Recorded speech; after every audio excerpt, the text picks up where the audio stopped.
नमस्कार. छायाज रेसिपीजमध्ये आज आपण पोह्यांपासून खूपच वेगळ्या, नवीन आणि झटपट होणाऱ्या 14 रेसिपीज बनवणार आहोत, ज्या तुम्ही घरच्याच साहित्यामध्ये बनवू शकता.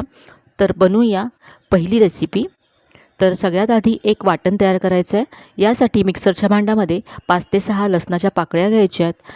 यानंतर इथे मी 2 हिरव्या मिरच्या घेतल्यात. 2 ते 3 कढीपत्त्याची पानं यामध्ये घालायची आहेत.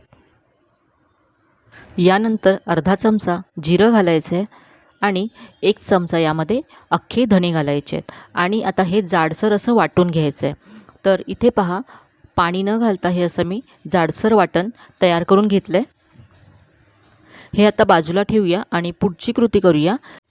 इथे मी 1 वाटी पोहे घेतलेत. जाड किंवा पातळ कोणतेही पोहे तुम्ही इथे घेऊ शकता.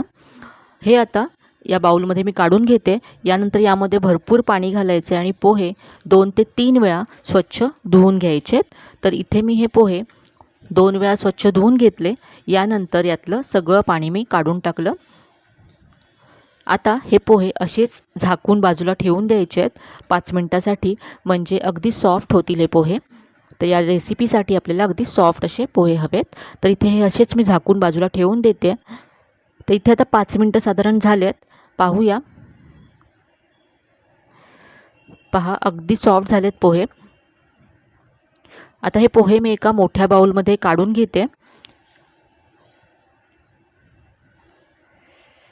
आता हे पोहे आपण हाताने छान असे कुस्करून घेऊया.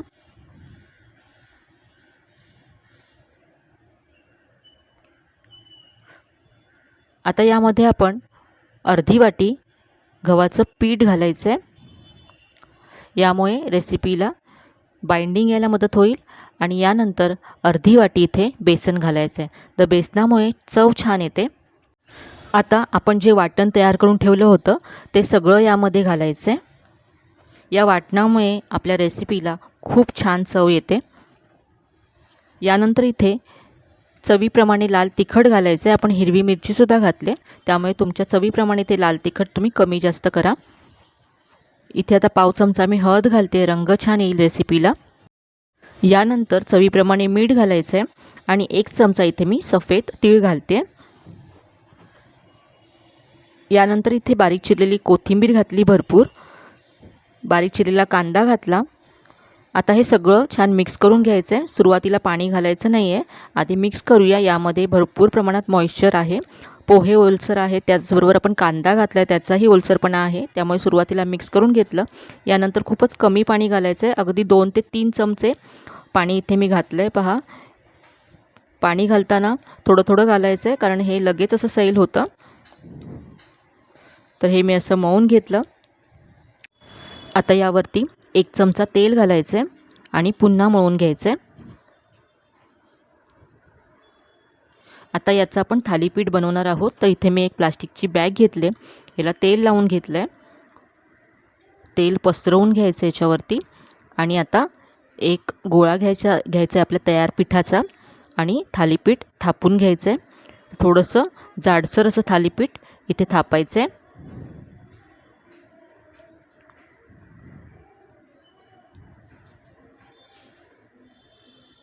खूपच मस्त असं हे थालीपीठ होतं आणि साहित्य असं आहे जे प्रत्येक घरामध्ये उपलब्ध असेल.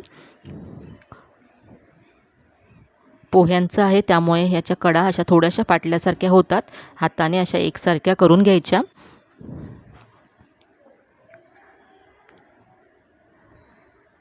खूपच खवंग लागतं हे थालीपीठ चवीला. तर इथे पहा, थालीपीठ असं मी थापून घेतलं आहे. आता आपण हे थालीपीठ भाजून घेऊया.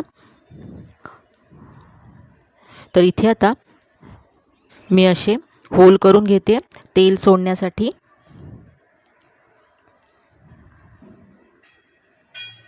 मुलांच्या टिफिनसाठी, नाश्त्यासाठी झटपट होणारी आणि हेल्दी अशी रेसिपी आहे. तर इथे आता मी गॅसवरती तवा गरम करत ठेवला आहे. तवा गरम झाल्यानंतर थोडंसं इथे मी तेल घालते. यानंतर आता यावरती थालीपीठ घालायचं आहे.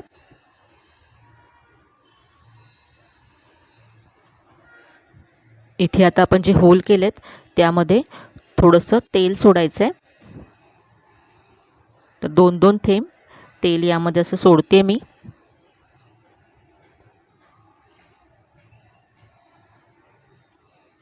वरून इथे आता मी थोडेसे तीळ लावून घेते.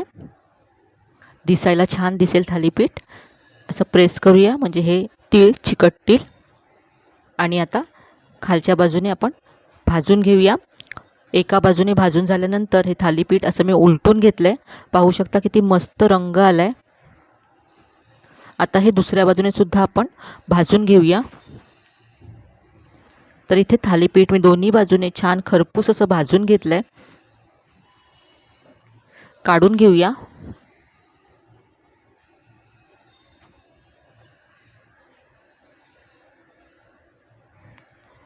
तर झटपट असं हे आपलं थालीपीठ तयार आहे. इथे हे थालीपीठ मी लोणचं आणि दह्याबरोबर सर्व केलं आहे. तुम्ही असंच सुद्धा सर्व करू शकता. चवीला मस्त लागतं. तर ही होती आपली पोह्यांपासून झटपट बनणारी पहिली रेसिपी. आता बनवूया दुसरी रेसिपी. तर इथे मी 1 कप पोहे घेतलेत. हे मिक्सरच्या भांड्यामध्ये काढून घ्यायचे आहेत आणि याची बारीक अशी पूड करून घ्यायची आहे. तर इथे पहा, बारीक रवा असतो त्याप्रमाणे ही बारीक अशी पूड तयार झाली आहे. ही आता बाजूला ठेवूया. आणि इथे आता एक मी मध्यम आकाराचा बटाटा, कच्चा बटाटा सोलून घेतला आहे. हा आपल्याला आता किसून घ्यायचा आहे. तर इथे आता एका बाउलमध्ये मी पाणी घेतलं आहे. यामध्ये हा बटाटा किसून घ्यायचा आहे. 1 कप पोह्यांसाठी 1 मध्यम आकाराचा बटाटा इथे घ्यायचा आहे. बटाटा सगळा मी किसून घेतला. हा पाण्यामध्ये असाच ठेवून देऊया. इथे आता गॅसवरती मी एक पॅन गरम करत ठेवलं आहे. यामध्ये 1 चमचा तेल घातलं. तेल गरम झाल्यानंतर इथे आता अर्धा चमचा मोहरी घालायची आहे. मोहरी छान तडतडली की अर्धा चमचा जिरं घालायचं यामध्ये. आता बारीक चिरलेला कढीपत्ता घातला. यानंतर इथे मी बारीक चिरलेली हिरवी मिरची घातली. यानंतर 1 चमचा चिली फ्लेक्स घातले. हे सगळं आता आपल्याला परतून घ्यायचं आहे. तर हिरवी मिरची तेलावरती अशी 1 मिनिट मी परतून घेतली. आता यामध्ये आलं लसणाची पेस्ट घालायची. आलं आणि लसूण मी इथे किसून घातलं आहे. तर 4 ते 5 पाकळ्या लसूण आणि थोडंसं आलं इथे मी किसून घेतलं. यानंतर यामध्ये 1 चमचा सफेद तीळ घालायचे आहेत आणि पुन्हा हे सगळं परतून घ्यायचं आहे. आता जो बटाटा आपण किसून ठेवला होता तो यामध्ये घालायचा आहे. त्यातलं सगळं पाणी पिळून घ्यायचं आणि पूर्ण ड्राय करून यामध्ये घालायचा. जर तुम्ही पाणी जर बटाट्यामध्ये शिल्लक राहिलं तर आपल्या रेसिपीमधलं पाण्याचं प्रमाण कमी जास्त होऊ शकतं. म्हणून सगळं पाणी पिळून काढून टाकायचं आणि मग सगळा बटाटा यामध्ये घालायचा. यानंतर आता हा बटाटा असा 1 ते 2 मिनटं तेलावरती छान परतून घ्यायचा आहे. आता यामध्ये 1.5 कप पाणी घालायचं आहे. ज्या कपाने आपण पोहे मोजून घेतले होते त्याच कपाने इथे मोजून मी 1.5 कप पाणी घेतलं आहे.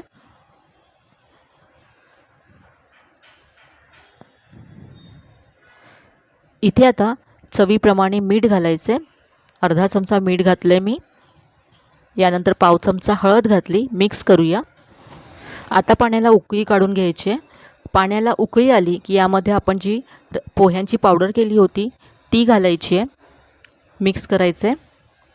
आणि अर्धा कप इथे रवा घालायचा आहे. जाड किंवा बारीक कोणताही रवा तुम्ही इथे घालू शकता. हे सगळं आता छान मिक्स करून घ्यायचं आहे. गॅसची फ्लेम स्लो ठेवायची आहे. याचा लगेचच असा गोळा व्हायला लागतो. सतत याला ढवळत राहायचं आहे आणि याच्यात गुठळ्या सगळ्या काढून टाकायच्या आहेत.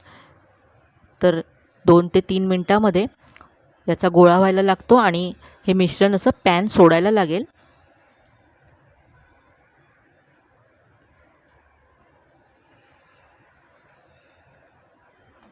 तर इथे पहा असा याचा गोळा व्हायला लागला. आता गॅस बंद केला आहे आणि यावरती बारीक चिरलेली कोथिंबीर घातली. कोथिंबीर मिक्स करून घ्यायची आहे. आता इथे मी एक ताट घेतलं आहे. याला तेलाने ग्रीस करून घ्यायचं आहे आणि यावरती आता आपण जे तयार केलं मिश्रण ते काढून घ्यायचं आहे. आता हे चमच्याने असं थापून घ्यायचं आहे आपल्याला याच्या वड्या पाडायच्या, त्यामुळे असं चौकोनी शेपमध्ये मी हे थापून घेतलं. आता हे थोडंसं कोमट झालं आहे. आता याच्या आपण अशा वड्या करून घेऊया. तुम्हाला हव्या त्या आकारामध्ये तुम्ही करू शकता. तुम्ही स्क्वेअर शेपमध्ये छोट्या छोट्या करू शकता. इथे मी ट्रायंगल बनवते. तर तयार आहे पहा. हे आता तुम्ही असं केल्यानंतर एअरटाईट कंटेनरमध्ये ठेवून फ्रीझरमध्ये ठेवून 2 दिवस असंच ठेवू शकता आणि हवं तेव्हा तुम्ही हे काढून डीप फ्राय किंवा शॅलो फ्राय करू शकता. आता हे मी शॅलो फ्राय करणार आहे. तर आता इथे मी गॅसवरती एक पॅन गरम करत ठेवला. यामध्ये 2 ते 3 चमचे तेल घातले. यामध्ये हे घालूया. तुम्हाला अगदीच कमी तेल हवं असेल तर तुम्ही फक्त फोडणीसुद्धा ह्याला देऊ शकता. तसंसुद्धा हे खूप छान लागतं. तर इथे आता एका बाजूने हे छान असं क्रिस्पी झाल्यानंतर आपण उलटून घेऊया.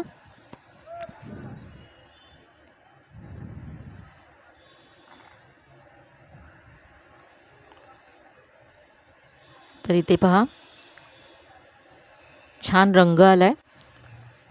हे छान असं वरून क्रिस्पी आणि आतून सॉफ्ट होतं आणि यामध्ये बटाटा आहे, त्यामुळे चवीलासुद्धा खूप मस्त लागतं हे. जर तुम्हाला घाई असेल, झटपट कधीतरी बनवायचं असेल तर मी आदल्या दिवशी किंवा 2 दिवस आधी हे बनवून एअरटाईट कंटेनरमध्ये फ्रीझरमध्ये स्टोअर करून ठेवू शकता आणि जेव्हा खायचं असेल तेव्हा फ्राय करून झटपट हे सर्व करू शकता. तर इथे पहा हे मस्त असं क्रिस्पी झालं आहे. काढून घेऊया.